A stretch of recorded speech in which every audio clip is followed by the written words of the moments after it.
Hi everyone, today I will be talking about Jacksonian democracy named after President Andrew Jackson.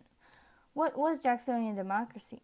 In the dictionary it says it's a movement for more democracy in American government in the 1830s.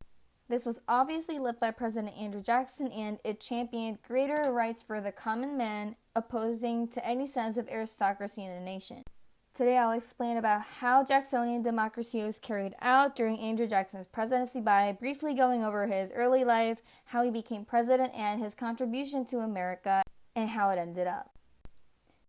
In 1767, Andrew Jackson was born in Waxhaw, North Carolina, and his parents were Irish immigrants who immigrated to America 2 years ago. During the American Revolution from 1778 to 1781, he had one of his most devastating moments of life. He lost both of his parents, he was orphaned, and all his siblings were dead or injured due to the American Revolution. After 1781, he becomes a lawyer in 1784 and he moves to Tennessee a few years later. When he started living in Tennessee, he was appointed as the general of Tennessee militia, and in 1812, the famous War of 1812 occurs. As a general of the militia of Tennessee, he made great contributions to the War of 1812 even before the famous battle, the Battle of New Orleans. He played a great role in the procurement of the present-day U.S. territorial borderline. In 1812, when everybody thought the War of 1812 was over, the Treaty of Ghent was written, and since we all know that it isn't true, I added the picture of the Battle of New Orleans, where Andrew Jackson gained the most advocates, the most popularity, and the most power by making great contribution to the victory of America. After the battle, he becomes a war hero, and he decides to run for office in the election of 1828. The two candidates were Andrew Jackson and John Quincy Adams, and Andrew Jackson during the time sought for ways to use government power to help the common man. Andrew Jackson, aka Old Hickory, was the friend of the common man. Well, one thing we have to know is that in 1828, males of America obtained suffrage universally since property was no longer a requirement to get qualified as a voter. This led common men influence on politics to increase at an exponential rate. This leads Andrew Jackson, Old Hickory, the friend of the common man, to win the election of 1828. The election of the war hero has brought several great changes into U.S. government. The first change was beginning of the spoil system. Civil service jobs were given to the common man as Andrew Jackson promised to use his power for them. Number 2, kitchen cabinet. The cabinet, which is a group of advisors for the president, started getting filled up with friends, acquaintances, and families of Andrew Jackson, later getting the nickname lower cabinet or kitchen cabinet from those who criticized the validity of the cabinet. Lastly, the beginning of the Democratic Party. Andrew Jackson's election started the Democratic Party that uses government power to help the common man. However, post-election, Andrew Jackson gets into several issues that are pretty much contradicting with the original motto of his campaign. The first issue I'll be addressing is the nullification crisis. What is nullification that makes this an issue? Nullification basically is the state government determining whether federal laws are constitutional or unconstitutional. So it gives more power to the state government. The cause of the nullification crisis during Jackson's presidency was Jackson's enforcement of the Tariff of 1828. The Tariff of 1828 was originally written to protect tariff for internal improvements. However, the South viewed it as the Tariff of Abominations. Therefore, their response was nullifying it. South Carolina decides to nullify the enforcement of the Tariff of 1828. Soon after, this becomes a great issue, leading to controversial debates between John C. Calhoun and President Andrew Jackson. John C. Calhoun from South Carolina writes South Carolina Exposition and Protest 1828 to justify why South Carolina is nullifying the Tariff of 1828.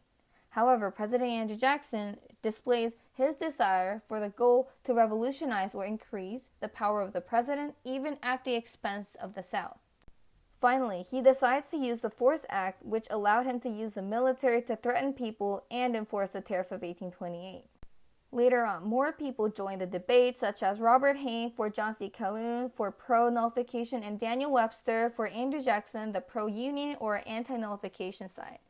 Andrew Jackson claims, "Our union, it must be preserved," and John C. Calhoun, as a response, says, "The union next to our liberty most dear."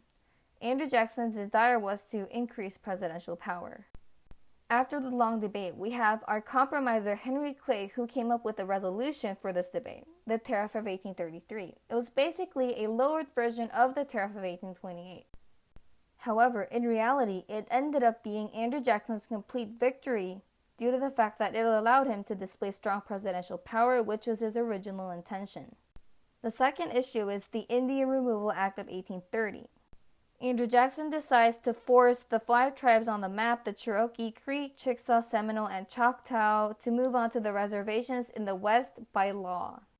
The Cherokee Nation, one of the 5 tribes, outraged, challenged the Indian Removal Act by suing them in the Supreme Court, and the Supreme Court Chief Justice John Marshall rules that it is unconstitutional to pass the Indian Removal Act. However, what they faced was the Trail of Tears of 1830. Marshall has made his decision, now let him enforce it, said Andrew Jackson. He completely ignored and undermined the court decision and forced them to leave America to the West reservations. After that, he decides to run for election one more time in 1832, and during that time, it was Andrew Jackson and Henry Clay who were the candidates. This time, they had this major beef between them, which was bank.